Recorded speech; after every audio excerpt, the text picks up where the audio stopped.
Continuando a nossa leitura do livro Universo e Vida, Ciência e Espiritismo, Hernani Santana pelo Espírito Áureo.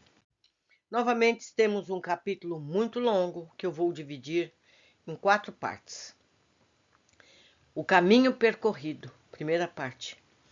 Desde que os primeiros seres humanos surgiram sobre a face da Terra, nasceu com eles o sentimento religioso, feito de imenso e amedrontado respeito diante das grandes forças da natureza que o faziam sentir pequeninos e cheios de temor.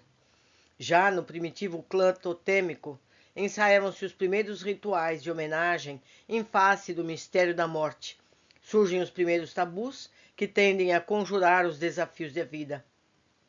Em plena era paleolítica, os despojos humanos eram inumados em grutas, como as de Spy, ou de Spy, me perdoem não saber, cobertos de enfeites, protegidos por pedras, com a cabeça voltada para o ponto do horizonte onde nascia o sol, revelando inequívoca preocupação com a sobrevivência dos espíritos.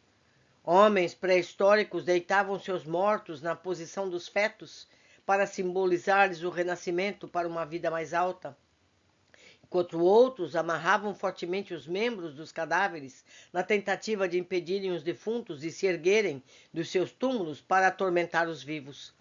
Foi no recinto sombrio dos sepulcros que se esboçaram os primeiros templos, quando naquelas épocas remotas os seres humanos começaram a pintar imagens de deuses nas paredes das cavernas funerárias e a colocar nelas as primeiras esculturas mágicas, como as encontradas na gruta de Tuc d'Albert e na de Montespan.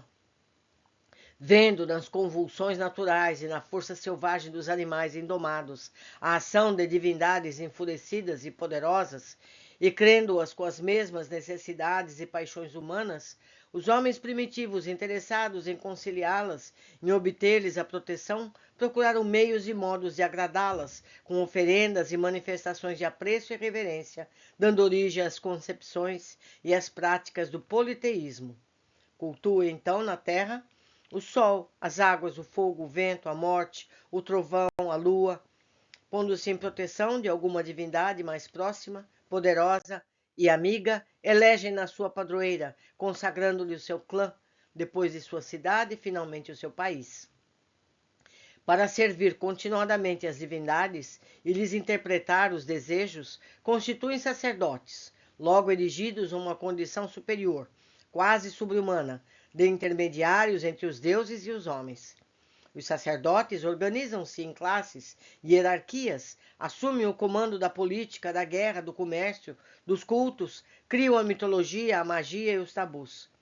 É, porém, no bojo dos templos, transformados em observatórios e em dispensários, que a mitologia e a magia começam a criar a filosofia e a ciência.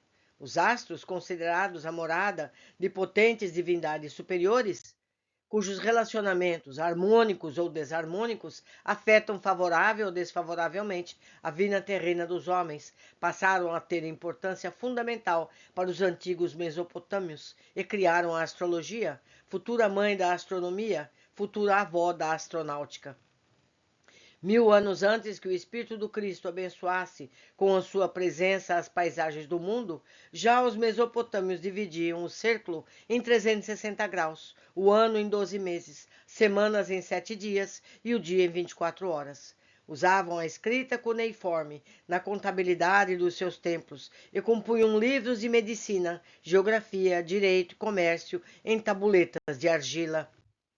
Enquanto essa brilhante civilização se desenvolvia na rica vastidão mesopotâmica, no exuberante vale do Nilo, coberto de trigais e vinhedos, outra estrutura social refletia os mais altos graus de iniciação nos grandes mistérios da vida e da morte.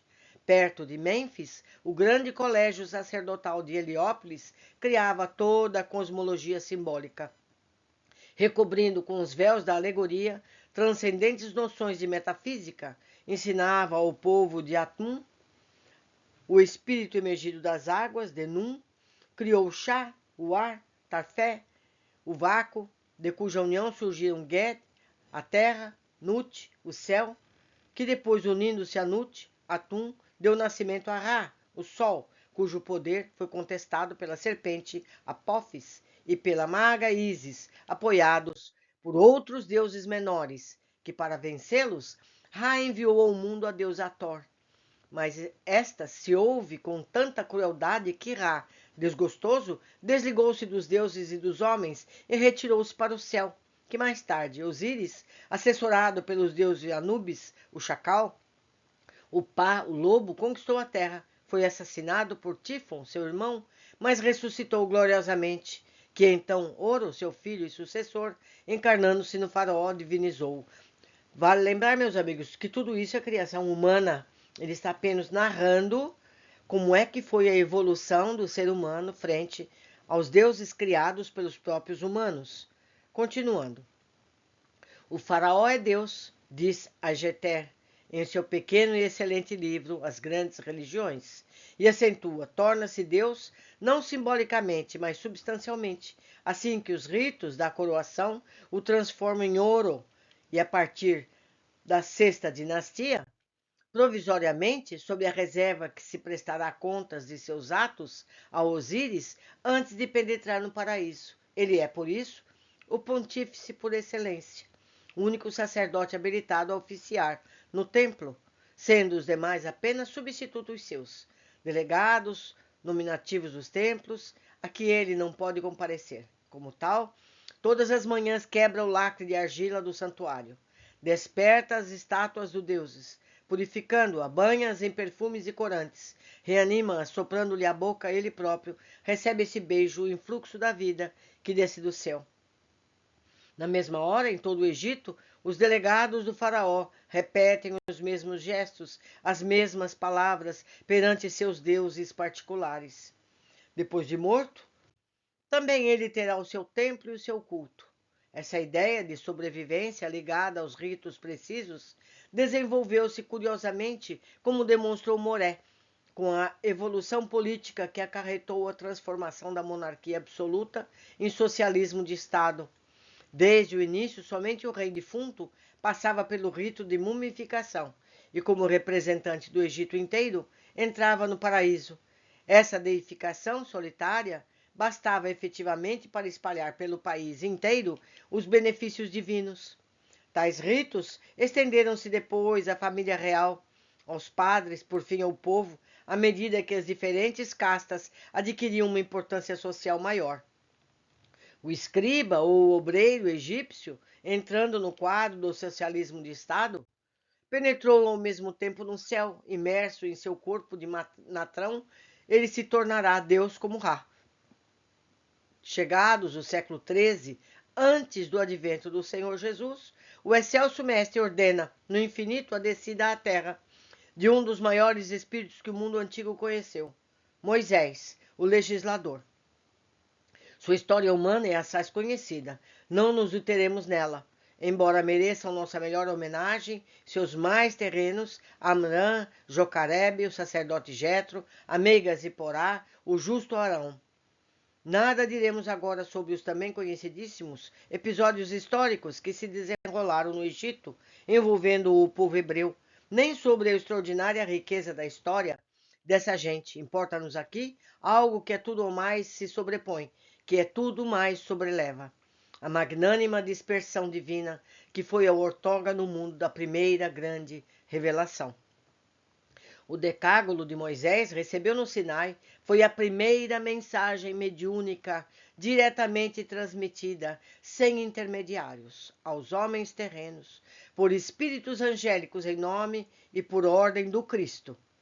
Por momentos de glória inesquecível, a corte celeste se fez presente na crosta da terra, trazendo ao chão planetário, pela vez primeira, a impregnação maravilhosa de vibrações excelsas, tão poderosas e sublimes que ficaram para sempre em nosso solo e em nosso ar, como selo de forças vivas a garantir sustentação magnética à marcha evolutiva da nossa humanidade. Os 10 mandamentos de procedência crística, não a grande e sólida base sobre a qual se ergueram as fundações da civilização do espírito, ainda hoje em processo de construção. Esse código de majestosa grandeza foi de tão decisiva importância para o mundo que é impossível ignorá-lo ou minimizá-lo, malgrado certas conotações temporais que as necessidades da época nele inseriram, mas que não lhes toldavam a magnificência.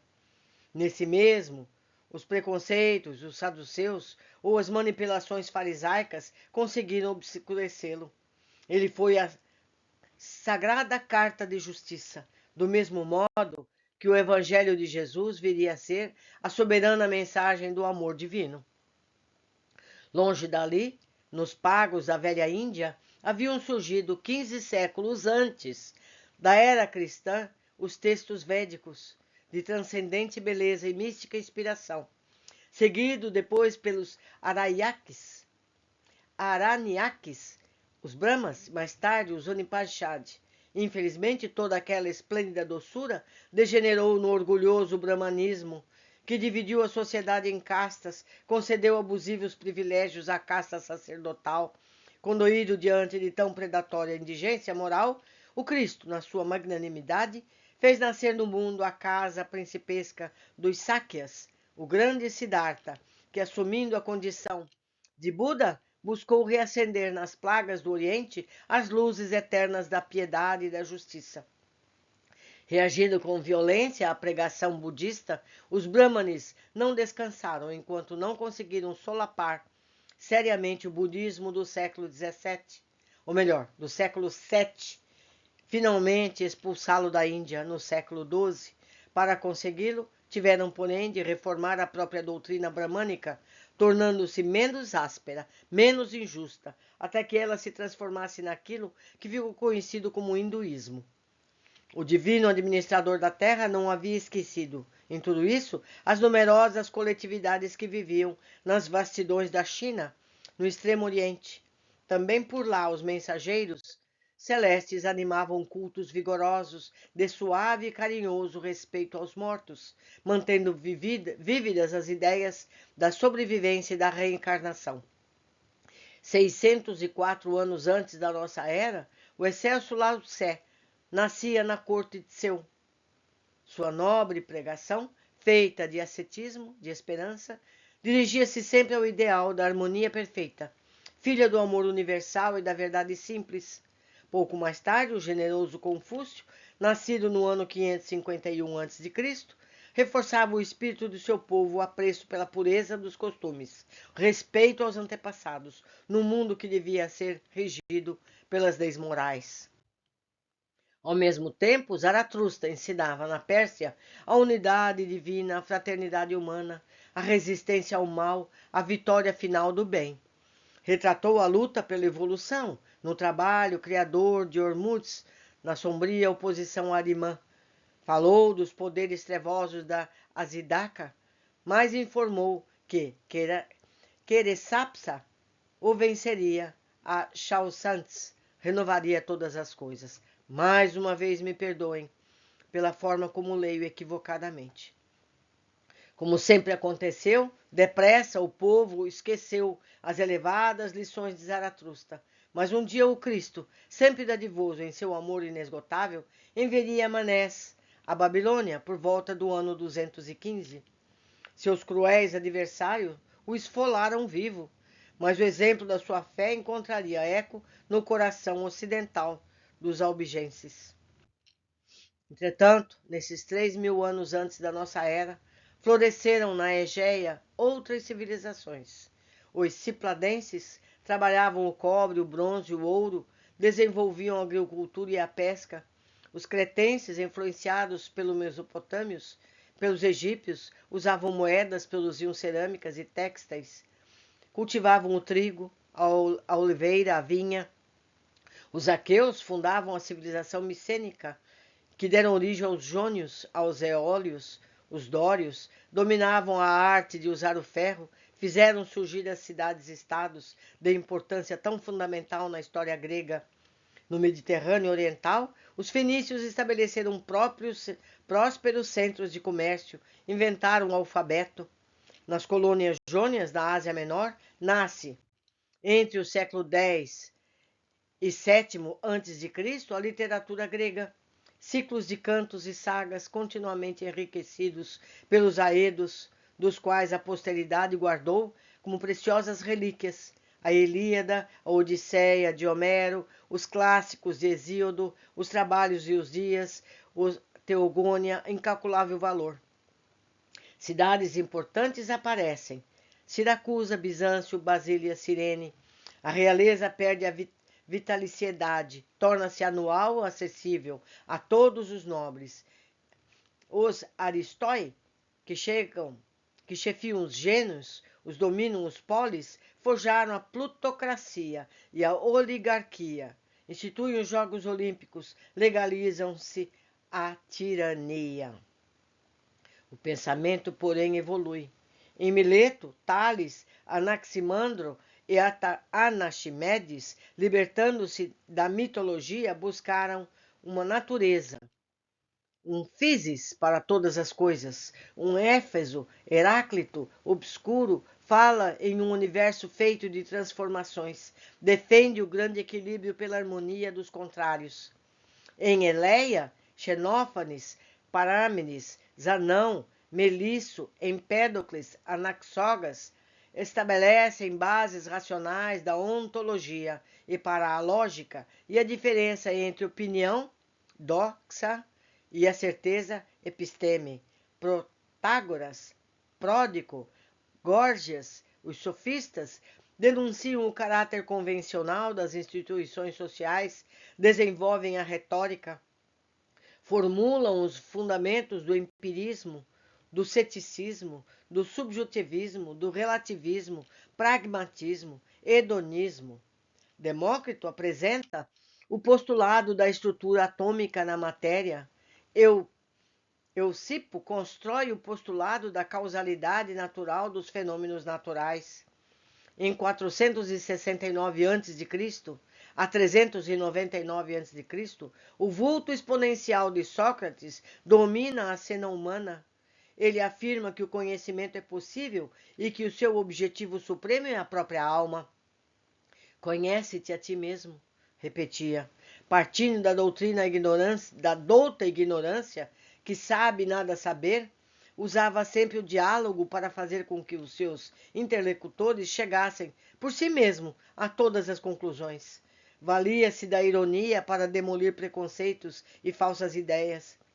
A maiêutia para revelar as verdades latentes do espírito humano, operando assim o parto das ideias. Dessa forma, trouxe o pensamento filosófico da cosmologia e para a ética, pois ensinava que só o bem existe. Sabedoria. Platão, discípulo de Sócrates, preocupou-se com a construção do Estado perfeito, governado apenas pelos mais sábios e pelos mais dignos. Expôs e defendeu a ideia da pré-existência da alma e da reencarnação. O conhecimento como reminiscência das realidades vistas no mundo espiritual e esquecidas sob o impacto da imersão na esfera carnal. Aristóteles, discípulo de Platão, preceptor de Alexandre, fundou o Liceu na escola peripatética, onde desenvolveu suas ideias de busca da verdade através da experiência. Continuado e revivecido por seus discípulos, seu pensamento consubstanciou o aristotelismo, doutrina filosófica que atravessaria os séculos e exerceria poderosa influência até o apogeu da filosofia medieval, quando as versões aristotélicas dos árabes Avicena e Averroes tiveram a voga e foram elaboradas síntese de grande repercussão. Entre o aristotelismo e o cristianismo, de autoria de Alberto Magno e Tomás de Aquino.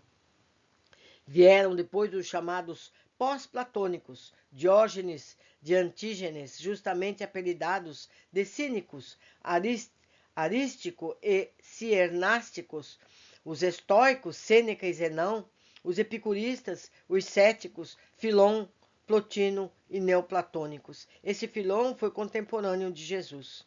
Seguindo. Euclides funda por volta do ano 300 a.C. a Escola de Alexandria e elabora a obra Elementos, primeira compilação formal do saber matemático do Ocidente, que por mais de 20 séculos seria o principal texto para o estudo da geometria. Arquimedes descobre as leis de flutuação dos corpos, criando a hidrostática. Erástones realiza, sem instrumentos, a primeira medição da circunferência terrestre. Aristarco explica a razão das estações climáticas e demonstra que a Terra gira ao redor de um eixo inclinado. Hiparco avalia a distância e o tamanho da Lua e do Sol. Mas foi somente no segundo século depois da romagem terrena de Jesus que o grego Cláudio Ptolomeu assentou com seu almagesto as bases de um sistema de mecânica celeste. E no século IX, depois do Mestre Jesus, que o árabe Al-Khwarizmi formulou a teoria dos números. É muito difícil a gente pronunciar essas palavras desconhecidas. Sempre me perdoem. E por isso recomendo tenham o livro de papel ou em PDF, para que possam vocês mesmos fazerem essas leituras. Eu estou aqui apenas para estimular este estudo. Veremos a seguir as partes faltantes desse capítulo. Até mais.